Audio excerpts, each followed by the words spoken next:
Back in 1996, Porsche released a brand new Boxster, the 986, which was a huge success. Super lightweight car, naturally aspirated, mid-engine, rear-wheel drive. And following that success, Porsche then released this in 2004, the 987 generation. And the model I'm going to show you today is the 987.1, 2.7 litre, 5-speed manual. It's in cobalt blue, and I think you're going to like this car very much. So thanks everybody who watches my content, it's greatly appreciated. And without further ado, let's get stuck in and show you why this is definitely going to be a future classic.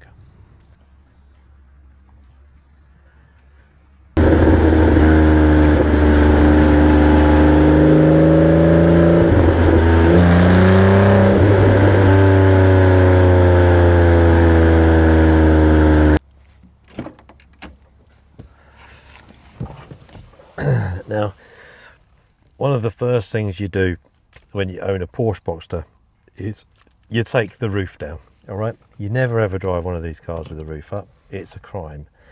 So I'm just going to turn the ignition on. There's a little press button up here. You then pull that back, and then the roof does its thing. Tells you that it's opening the top on the digital display.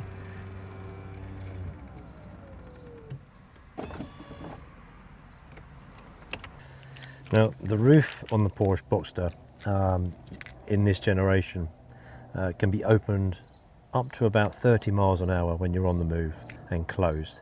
And on the first generation, you couldn't do that. You had to be stationary. So that's an improvement. And in today's 718 generation, it's fully automatic. So you literally just press this button here and the whole roof comes back and you haven't got to do the latch. But to be honest with you, it's not a problem.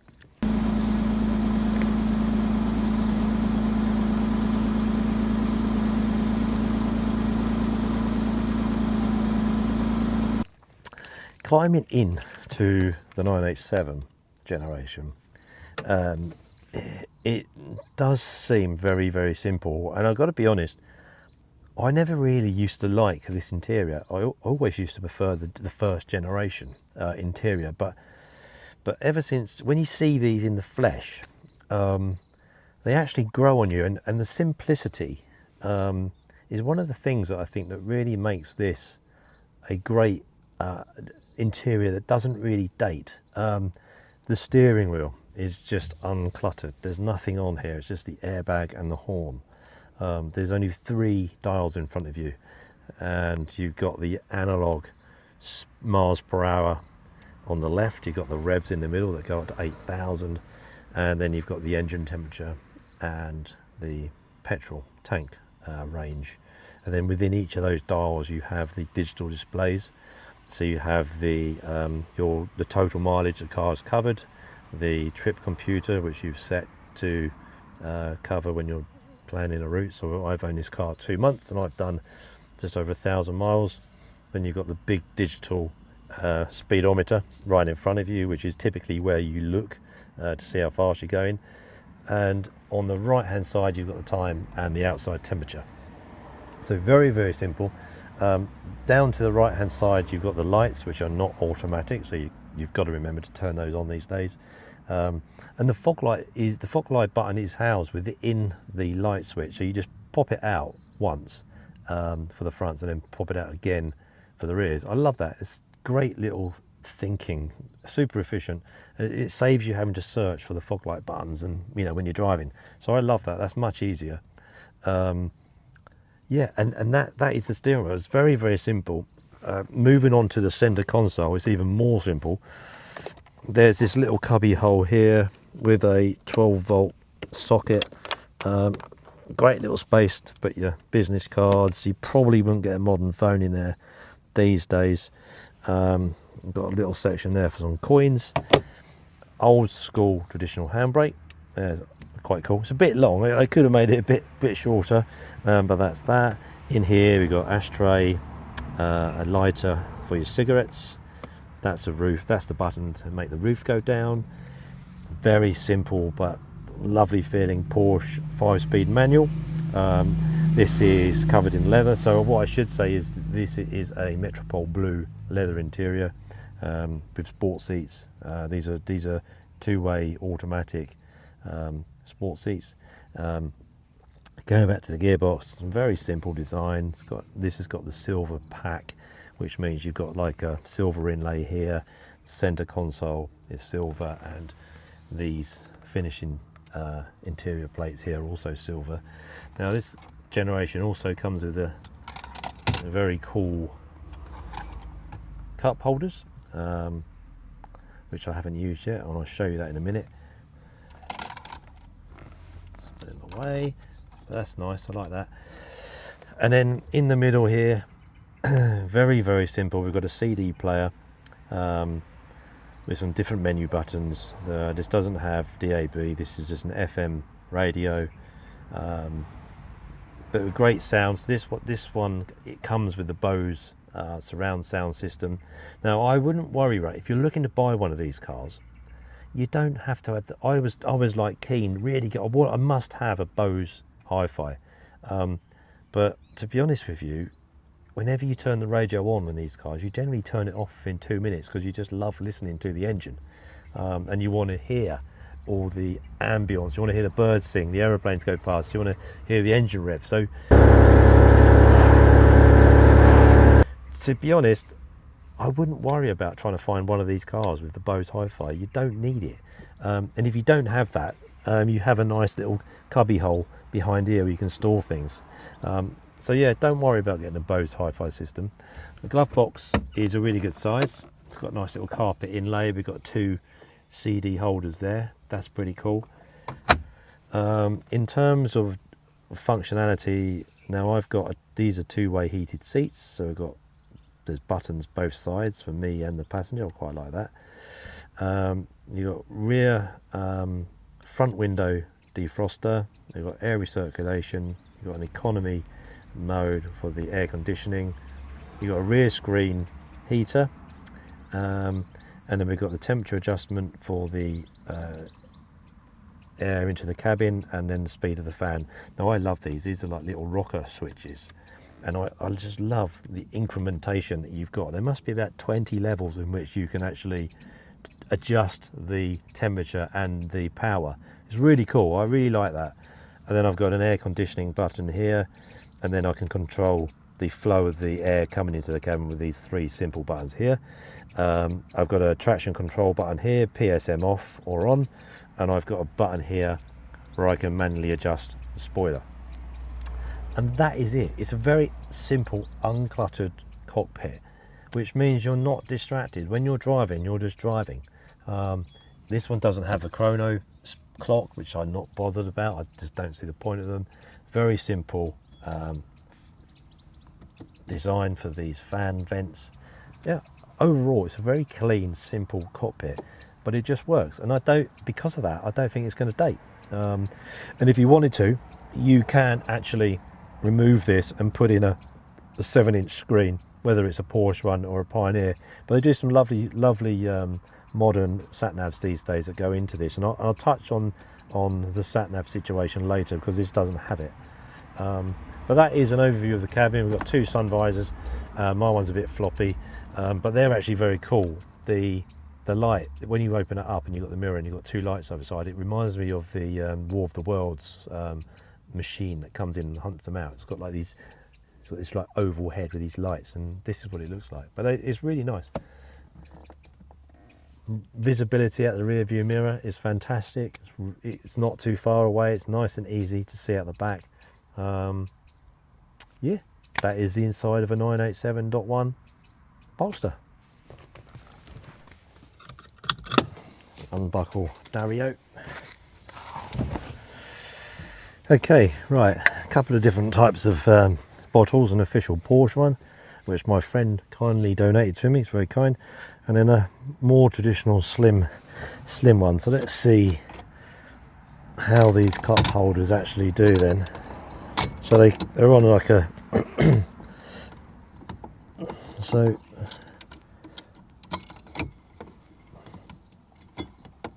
So it is quite high like that. So maybe, I mean that's, I don't think there's, that is it. So that's not the best. Let's see. Right, so yeah, so that sort of holds the bottom.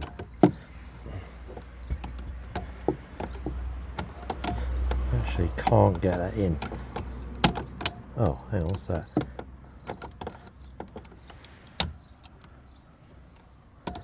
Oh, so there you go. Oh. Oh. That's a bit odd, isn't it? I don't get that.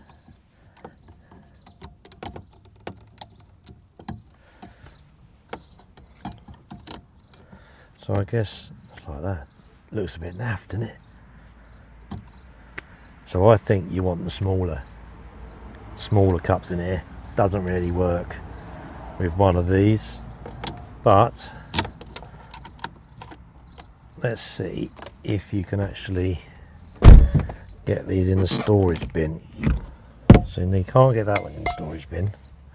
No, see, it's unlikely you're going to be able to find a space for a water bottle inside this generation Boxster. I can't really, you just have to leave it in the passenger footwell or on the seat when you're driving.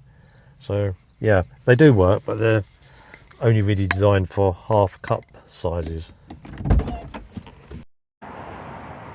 Okay, so just to show you a bit more of a first person view of the cabin. So these are the hard backed seats, which I absolutely love. So the silver, these are a bit worn, but you can hang coats on here. You've got a lovely deep carpet here, you've got some speakers there, and yeah, these are glorious. So these are you only get this on the sports seats, but you can see looks really good. Airbags in the side of the seats, two-way electric seats. So this little lever here makes them go forward and back, and then you've got manual adjustment there. These two buttons do the rear and front boot, and I'll show you that in a moment. That's what the footwell looks like. The pedals look quite well spaced, but they're slightly offset to the left, in my opinion. I love these things, feel so solid, and then you literally pull it out. Yeah, you can only pull it out once you've got the lights on. But that's a really nice, clean design. And then just to show you the driver's view, which I was just talking about, there's 3 dials, and the indicator stalk is super solid. And then this is the gearbox, so it's a short throw gearbox, very nice indeed. Yeah, that's the inside of the center console. We can store some money. This is quite a useful little cabin actually. I often put my phone in there, and I've bought this cheap. It's not the best actually. This attaches to your air vents, and you can put your phone onto the back of that if you've got the phone that can do that. Hazard warning light button right in the middle like that. That's very good. And yeah, just a very simple, clean dash layout, which makes it easy to clean. Yeah, okay, let's show you the front and the boot. Before I move on, this is the electric wing mirror controller. Super solid. It's built properly. Electric windows switches here, they're really nice. And then the door pull there, these are a bit damaged.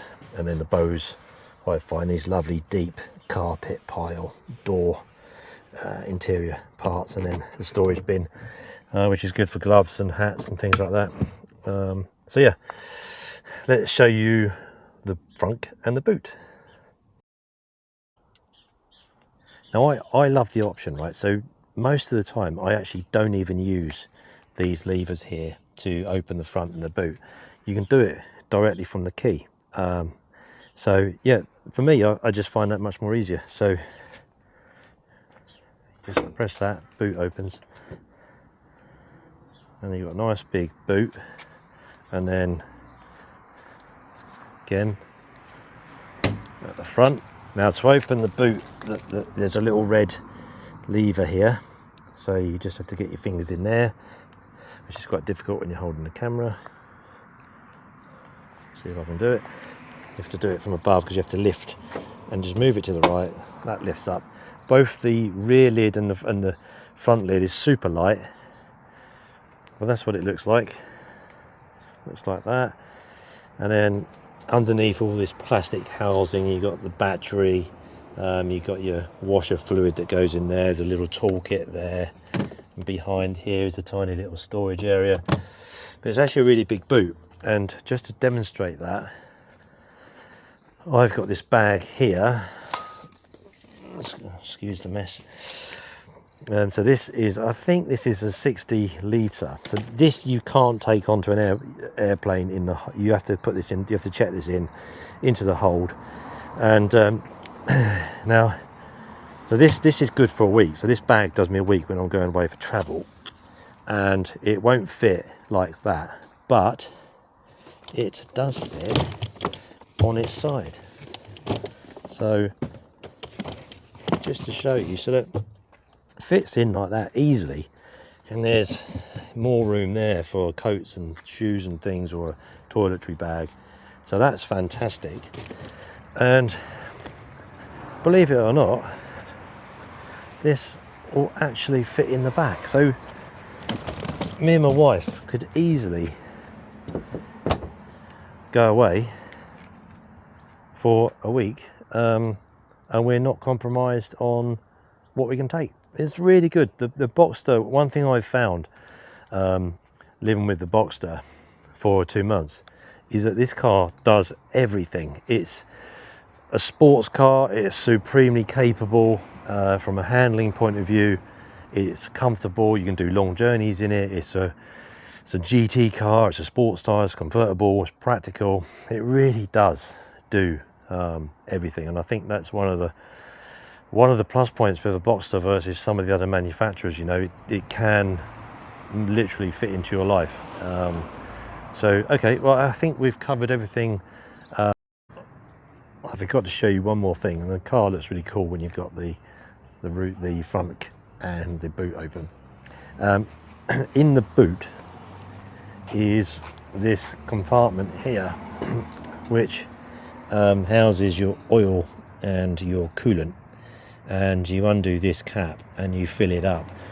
But what you need to remember is, and it's not the most obvious to show you this with this camera, but this is an expansion tank.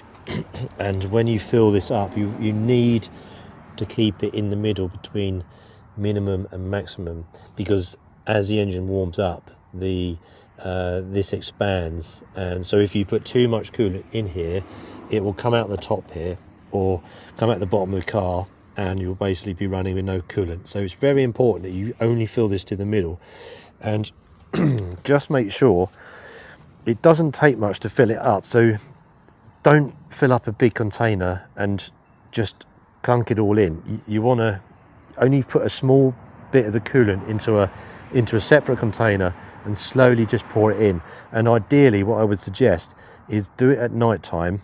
Take the lid off, shine a torch into it so you can see the pink coolant fluid, and then you can very easily gauge where you are. I would also say, and I haven't done it yet, but with a permanent black marker, you could probably just put a highlight where the minimum and the maximum line is, just so it makes it easier for you to see when you're filling it up, because yeah, as it is, it's quite difficult to see that. So yeah, just be warned, don't overfill the coolant tank, because it is an expansion tank, and there's many videos on YouTube that show you what happens when it expands too much because people have overfilled it. So I hope you found that helpful. Okay, putting the roof up on the Boxster.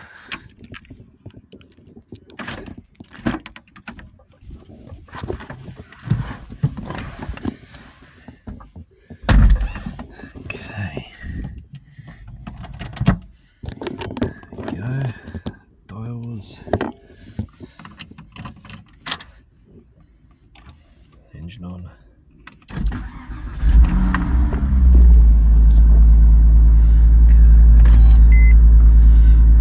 Right, and then literally